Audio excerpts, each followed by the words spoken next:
வணக்கம் மக்களே, நாம இந்த ஆரோக்கியமான பதிவில் காராமணியில் நிறைந்துள்ள மருத்துவன்மைகளை பற்றி நம்ம விளக்கமாக பார்க்க போகிறோம். காராமணி அப்படின்னா தமிழில் நம்ம பெரும் பயிறு, தட்டை பயிறுன்னு சொல்லுவோம். அதுதான் காராமணி.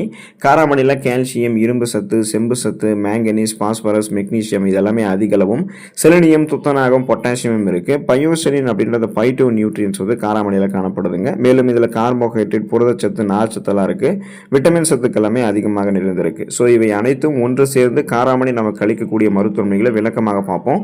அதை பற்றி பார்க்கறதுக்கு முன்னாடி இந்த வீடியோவுக்கு மட்டும் ஒரு லைக் கொடுத்துட்டு இந்த தகவல் உங்களுக்கு தெரிஞ்சவங்களுக்கும் ஷேர் பண்ணிடுங்க. ஏன்னா இது அவங்களுக்கும் பயனுள்ளதாக இருக்கக்கூடிய ஒரு ஆரோக்கியமான பதிவு தான். இது போன்ற அப்டேட்ஸ்களை நீங்கள் தொடர்ந்து பார்க்கறதுக்கு நம்மளுடைய ஹெல்த் நியூஸ் தமிழ் சேனலை மறக்காமல் சப்ஸ்கிரைப் பண்ணி வச்சுக்கோங்க. பக்கத்தில் இருக்கக்கூடிய பெல் பட்டனையும் கிளிக் பண்ணி ஆல் அப்படின்ற ஆப்ஷனையும் செட் பண்ணி வச்சுக்கிட்டீங்க அப்படின்னா நாங்கள் போடக்கூடிய எல்லா அப்டேட்ஸும் உங்களுக்கு நோட்டிஃபிகேஷன் அடிக்கடி சேரும். சரிவாங்க மக்களே, இப்போ வீடியோக்குள்ளே போயிடலாம். நம்மளுடைய ரத்தத்தில் இருக்கக்கூடிய சர்க்கரையினுடைய அளவை கட்டுப்பாட்டுக்குள்ளே வைக்கிறதுக்கெல்லாம் நம்ம காராமணிய உணவுகள் எடுத்துக்கொள்ளலாம். காரணம், காராமணியில் காணப்படக்கூடிய நார்சத்து, மெக்னீசியம் இது எல்லாமே இன்சுலின் சுரப்பை நமக்கு சீராக்குங்க. இதனால சர்க்கரை நோய் நமக்கு கட்டுக்குள்ள இருக்கும். மேலும் இது உடல் சோர்வை நீக்கி நல்ல தூக்கத்திற்குமே வழிவகை செய்யும். ஸோ அது ஒரு பக்கம் இருந்தாலும் நம்முடைய ரத்தத்தில் இருக்கக்கூடிய சர்க்கரையினுடைய அளவை கட்டுப்படுத்துறதுக்கு அந்த இன்சுலினுடைய சுரப்பை நம்ம கண்ட்ரோலாக வச்சுக்கணும். அதுக்கு தான் நம்ம காராமணி எடுத்துக்கிறோம். ஸோ இதனால நம்மளுடைய பிளட் இருக்கக்கூடிய சுகரோட அளவு கண்ட்ரோல் ஆகிடும். நாளடைவில் அந்த சுகர் ப்ராப்ளத்திலிருந்து நம்ம விடுபட்டுருவோம்.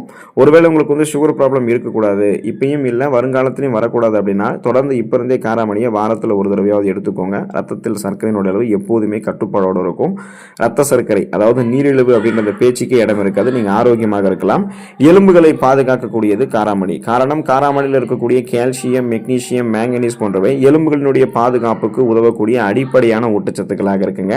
எனவே நீங்கள் இந்த காராமணி எடுத்துக்கொள்ளும் போது இந்த ஊட்டச்சத்துக்கள் கிடைக்கும் போது இது எலும்புகளை உங்களுக்கு உறுதிப்படுத்தும். இதன் மூலமாக ஆஸ்டியோபோரோசிஸ், எலும்பு மெலிவு நோய், மூட்டு வலி, எலும்புருக்கி, முடக்குவாதம், எலும்பு மஜ்ஜைகளில் ஏற்படக்கூடிய பிரச்சனை, மூட்டு அலர்ச்சி போன்ற எந்த விதமான எலும்பு தொடர்பான பிரச்சனையும் இருக்காது. ஒரு 30, 40, 50 வயதுக்கு அப்புறம் கூட உங்களுடைய எலும்புகளை நீங்கள் ரொம்ப உறுதியாக வைத்துக் கொள்ளலாம்.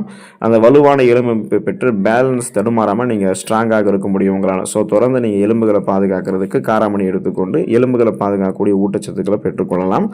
சருமம் பாதுகாக்கப்படும் நீங்கள் காராமணி எடுத்துக்கொள்ளும் போது. காராமணியில் இருக்கக்கூடிய ஆன்டி ஆக்சிடென்ட்கள், விட்டமின் சி என்று சொல்லக்கூடிய உயிர் சத்து, அப்புறம் பார்த்தீங்கன்னா புரோட்டீன், அந்த புரதம், இது எல்லாமே சருமம் ஆரோக்கியமாக இருக்கிறதுக்கு உதவிகரமாக இருக்குங்க. மேலும் காராமணியில் இருக்கக்கூடிய ஆன்டி ஆக்சிடென்ட்கள் சருமம் முதிர்ச்சி அடைவதை தடை செஞ்சு வயதான தோற்றம் ஏற்படாமல் சருமத்தை நமக்கு பாதுகாக்கும். இதனால் நம்முடைய முகத்தில் இருக்கக்கூடிய இறந்த செல்கள் அழிக்கப்படும். அந்த டெட் செல்ஸ் எல்லாம் ரிமூவ் ஆகிடும்.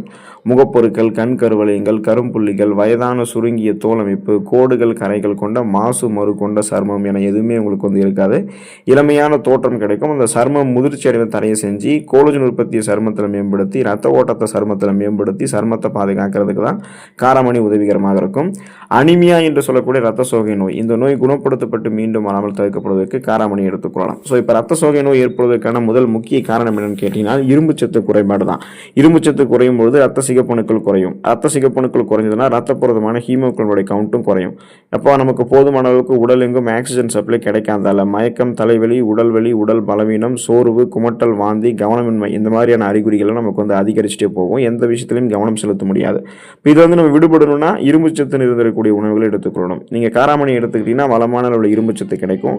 ரத்த சிகப்பணுக்கள் அதிகரிக்கப்படும். ரத்த புரதமான ஹீமோகுளோபினும் அதிகரிக்கப்படும். ஸோ ஹீமோகுளோபின் தன்னுடைய வேலையான அந்த ஆக்சிஜன் சப்ளைவை கரெக்டாக பண்ணுறதால நம்ம சுறுசுறுப்பாக இயங்க ஆரம்பிப்போம். அனிமியா அப்படின்ற அந்த ரத்த சோகையை நம்ம தடுத்துக் கொள்ளலாம். மீண்டும் வராமலும் நம்ம தடுக்கலாம். அதே போல் குணமும் படுத்திக் கொள்ளலாம். இதயத்தை பாதுகாக்கக்கூடியது காராமணிங்க. காராமணியில் காணப்படக்கூடிய விட்டமின் B1 அதாவது தயாமின் சத்து இதய நலத்திற்கு பெரிதும் உதவிகரமாக இருக்கும். ஸோ இந்த விட்டமின் என்ன பண்ணுது அப்படின்னா இதய செயலிழப்பு போன்ற பிரச்சனைகள் நம்மை பாதுகாக்குது.